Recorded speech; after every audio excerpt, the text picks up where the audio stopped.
So what's up mga ka-cheesy? Good morning! Another good morning sa atin yan mga ka-cheesy.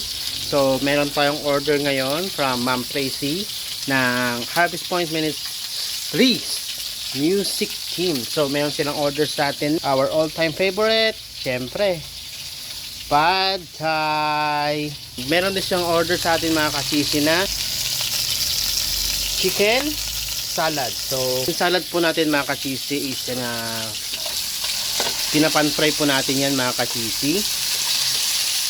So available po dito yan sa BBC Food Park. Meron po tayong mga kind of salad natin is pork salad, chicken salad, mango salad, and meron din tayong squid salad. So if gusto nyo pong matikman lahat yon mga ka-cheesy, pwede po kayo pumunta dito sa BBC Food Park at hanapin nyo lang po ang Jamcar Food Hub.